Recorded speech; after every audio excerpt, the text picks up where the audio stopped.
Assalamualaikum warahmatullahi wabarakatuh. Rekan-rekan mahasiswa yang saya hormati, pada pertemuan yang ketiga ini kita akan membahas anggaran penjualan.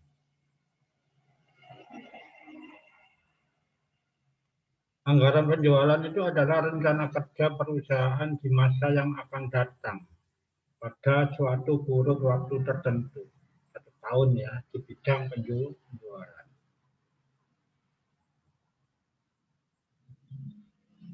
Konsep dalam menyusun anggaran itu ada yang harus diperhatikan adalah komponen-komponen pokoknya. Yang pertama adalah dasar dari penyusunan anggaran.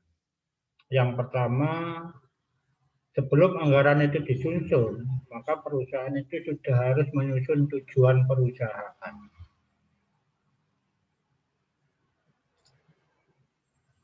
Dari tujuan perusahaan, maka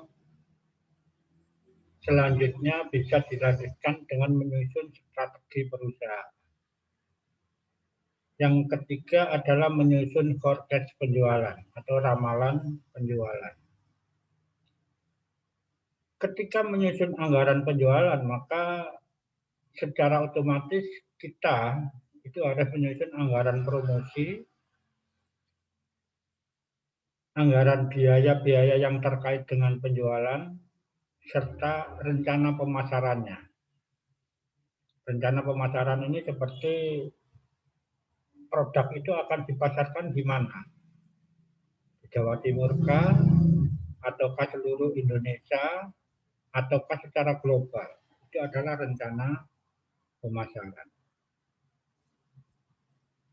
Faktor-faktor yang harus dipertimbangkan dalam menyusun anggaran penjualan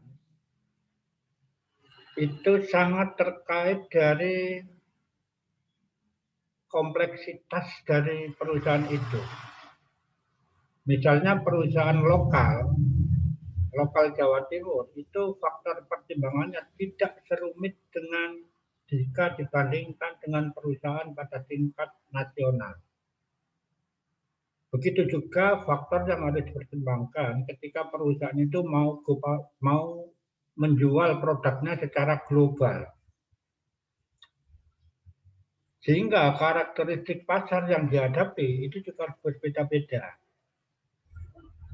Luas pasar, seperti tadi dikatakan ada yang lokal, regional, ada nasional maupun internasional. Keadaan persaingan. Saat ini persaingan monopoli itu sudah tidak ada untuk perusahaan-perusahaan. Yang ada adalah persaingan bebas. Yang ketiga adalah kemampuan pasar untuk menyerap barang. Kemampuan ini sangat dipengaruhi oleh pendapatan per kapita. Jika pendapatan per kapita itu terus meningkat, maka kemampuannya untuk menyerap barang itu tinggi. Dan sebaliknya. Sifat konsumen, ada konsumen akhir seperti kita-kita ini kalau beli gula itu dinamakan oleh pabrik gula sebagai konsumen akhir.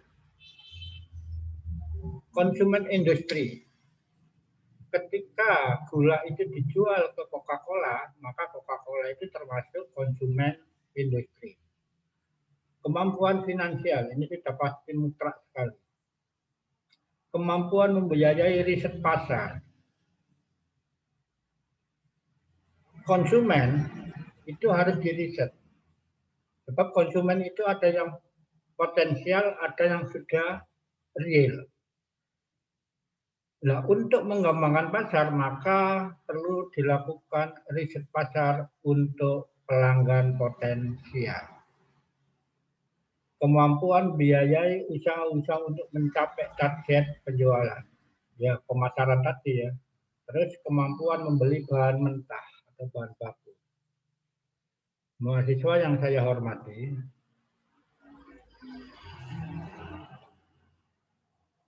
pengelompokan anggaran penjualan itu terdiri dari wilayah pemasaran. Misalnya penjualan itu untuk wilayah Jawa Timur kah? Ataukah untuk Jawa Tengah? ataukah untuk Jawa Barat. Kalau global, di mana prioritas kita akan menjual produk kita? Eropa, Timur Tengah, atau yang lain. Kalau semuanya, maka kita kelompokkan penjualan produk di Eropa, penjualan produk di Timur Tengah, penjualan produk di Amerika. Sehingga nanti bisa kita wilayahkan berapa sih nantinya yang harus kita pecah. Pengelompokan konsumen akhir dan konsumen industri tadi. Jenis produk. Produk kita itu merupakan produk sekunder ataukah produk primer ataukah bahkan produk aksesoris seperti kipas, AC itu adalah produk-produk yang bukan produk kebutuhan pokok masyarakat. Tetapi sekarang ada bukan produk yang kebutuhan pokok dipaksa oleh perusahaan untuk menjadi kebutuhan pokok. Seperti HP, itu bukan merupakan kebutuhan pokok. Seperti paket internet, itu juga bukan kebutuhan pokok. Tapi sekarang sudah beralih menjadi kebutuhan pokok. Kelompok wiraniaga, ini sudah jelas ya. Waktu terjadinya penjualan. Waktu terjadinya penjualan itu bisa dikelompokkan per bulan, per triwulan, per semester, dan tahunan, dan sebagainya. Oke, rekan-rekan mahasiswa yang saya hormati,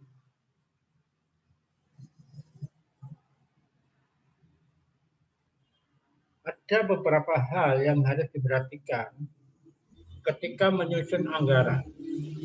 Salah satunya adalah form penyusunan anggaran. Perusahaan ketika menyusun anggaran itu harus punya form yang terstandar. Tujuan dari contoh form yang terstandar itu seperti ini. Sedangkan format tabel anggaran penjualan yang terstandar itu minimal satu bisa diimplementasikan untuk e-budgeting. Sekarang tidak ada perusahaan yang sudah mapan itu tidak menggunakan e-budgeting.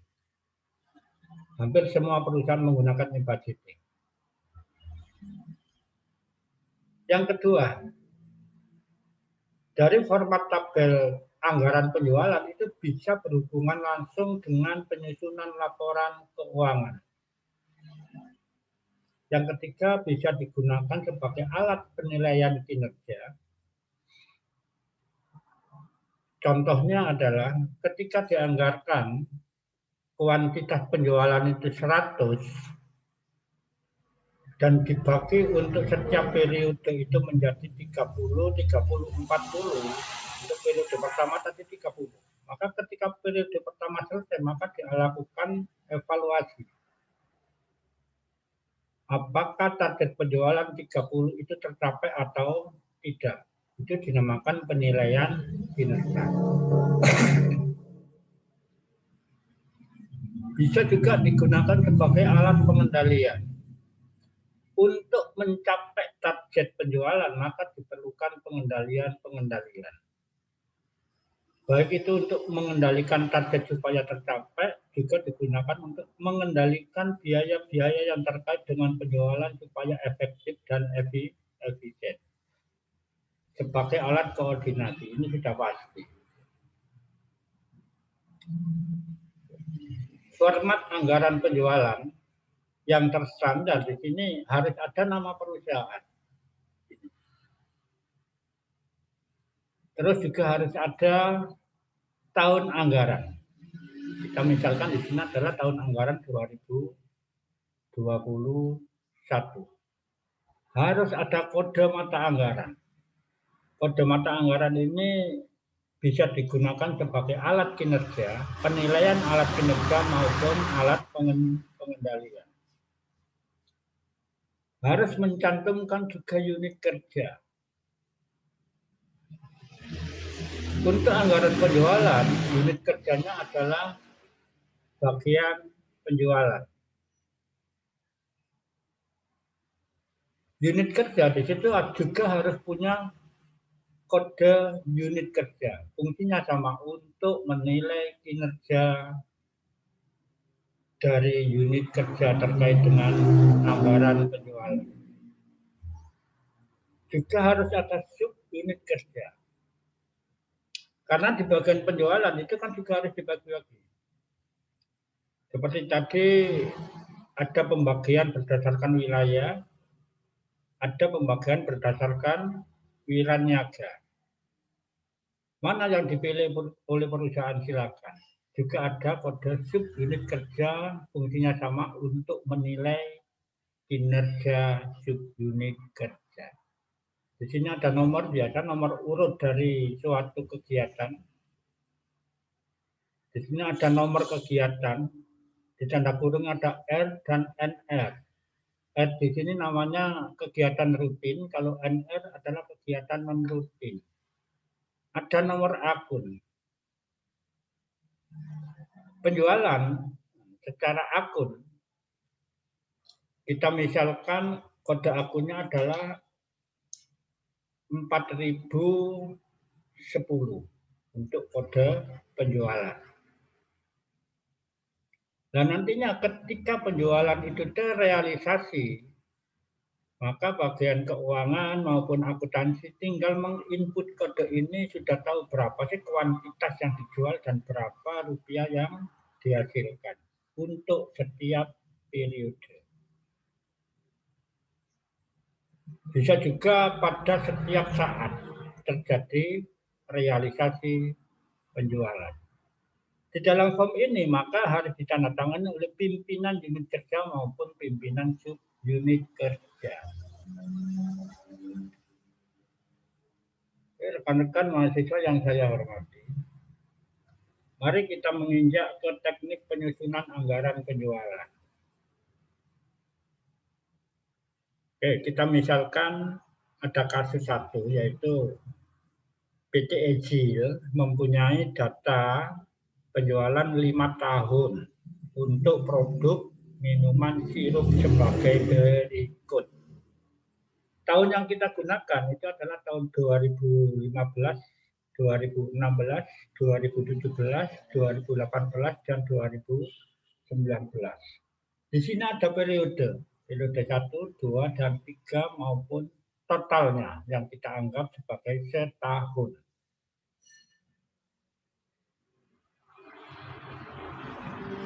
Dari data ini kita melihat bahwa ada perkembangan, ada peningkatan penjualan. Pada tahun misalnya pada tahun 2015 periode 1, penjualan produk sirup itu 28 botol, meningkat menjadi 32 dan seterusnya. Dari data ini maka harus didukung dengan data lain, yaitu harga dari produk itu. Misalnya produk itu untuk sirup A harganya 500 di Surabaya dan 600 di Bali. Sirup B harganya 600 di Surabaya, 750 di Bali. Sirup C harganya 500 di Surabaya dan 600 di Bali. Menurut pengalaman, bisa ditaksir bahwa sirup A itu akan distribusi penjualannya itu sebanyak 50%. Sirup B 30%. Sirup C ada 20%, sehingga total 100%. Maka berdasarkan pada data-data Agile tersebut, di atas diminta untuk membuat peramalan penjualan sirup tahun 2020. Menyusun perhitungan-perhitungan berdasarkan jenis produk, daerah penjualan, dan waktu penjualan. Menyusun tabel anggaran penjualan tahun 2020 secara lengkap. Oke, kita mulai dengan ramalan penjualan. Tadi kan diperintahkan untuk membuat peramalan penjualan. Ada berbagai rumus yang digunakan untuk menyusun ramalan penjualan. Di sini sebagai contoh kita menggunakan metode momen. Formulanya adalah Y sama dengan A ditambah B kali X. Rumus yang kedua yaitu B, sigma Y itu sama dengan N dikali A ditambah B sigma X. Rumus yang ketiga adalah sigma X dikali Y itu sama dengan A sigma X ditambah B sigma X. Di mana Y itu nilai tren, terus Y juga data historik, X adalah parameter pengganti waktu. Dan seperti itu. Maka dari hasil dengan data yang ada, seperti yang kita ketahui bahwa Y itu adalah penjualan secara total ya. Seperti yang kita ketahui. Y penjualan setahun.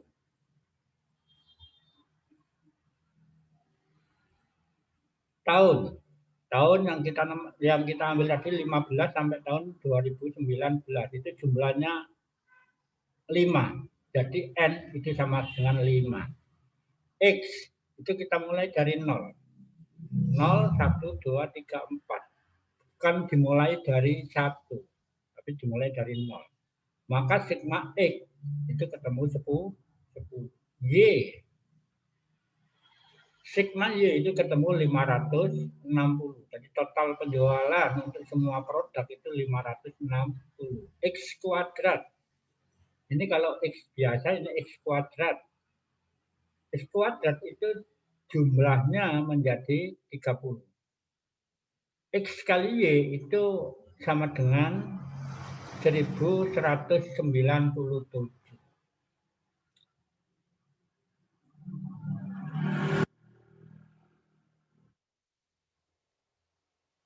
Oke, kita eliminasi persamaan tersebut.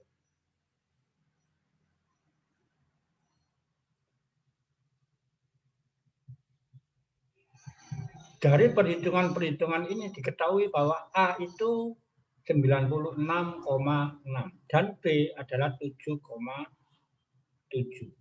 Ini hasil perhitungannya berdasarkan rumus yang telah kita buat di sini tadi. Menghasilkan A 96,6 menghasilkan B 7,7.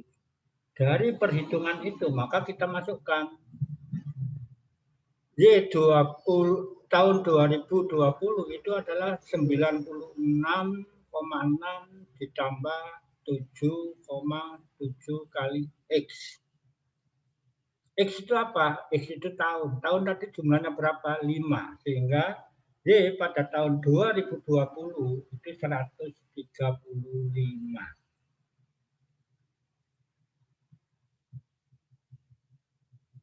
Y pada tahun 2020 itu 135. Artinya ada peningkatan. 2019 itu 126, sedangkan di tahun 2020 itu diharapkan meningkat 135.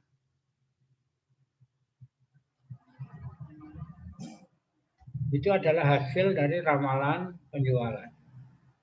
Oke, kita sekarang menyusun anggaran penjualan.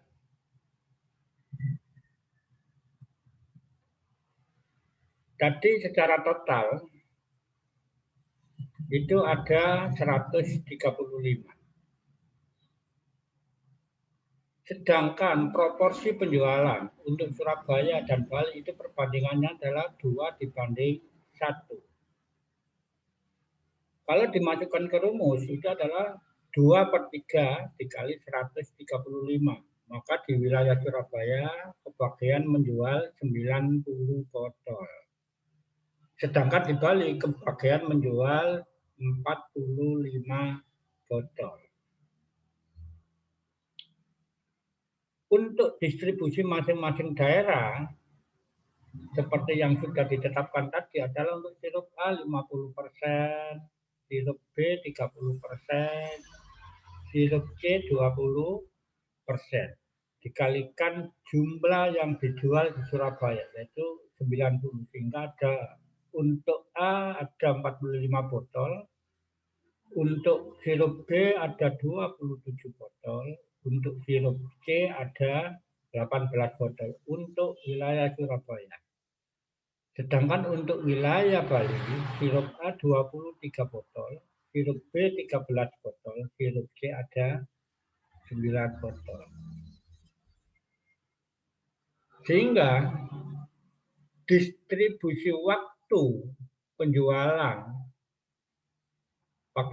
tadi kan ada periode 1, ini ya, periode 1, periode 2, dan periode 3. Ditemukan bahwa untuk periode 1 total penjualan di wilayah Surabaya itu 36 botol. Untuk periode 2 penjualannya adalah 27 botol. Untuk periode 3 juga 27 botol. Sehingga nilai totalnya itu menjadi 47.700.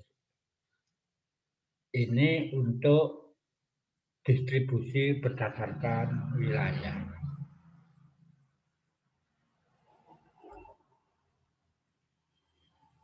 Sedangkan untuk daerah Bali di periode 1 itu diharapkan mampu menjual 14 botol, periode 2 17 botol, periode 3 45 botol. Sehingga anggaran penjualan secara rupiah itu 23.800. Rekan-rekan mahasiswa yang saya hormati, sekarang anggaran penjualan berdasarkan nama dan wilayah. Sirup A berapa ya lakunya dalam periode 1? Sirup B berapa ya lakunya? Di sini tertera bahwa sirup A itu 46 untuk wilayah Surabaya. Sirup B secara keseluruhan 27 botol. Sirup C ada 17 botol. Untuk Bali, periode pertama, sirup A 22 botol, sirup B 13 botol, dan sirup C 10 botol.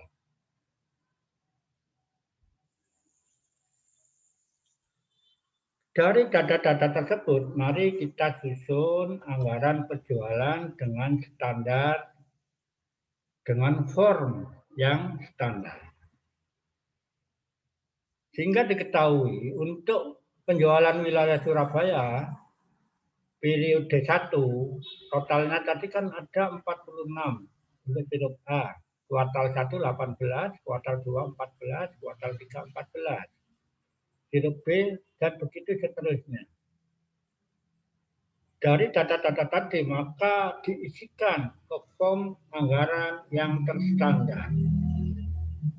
Kegunaannya seperti yang sudah kita katakan tadi. Ngapain harus form yang standar itu digunakan?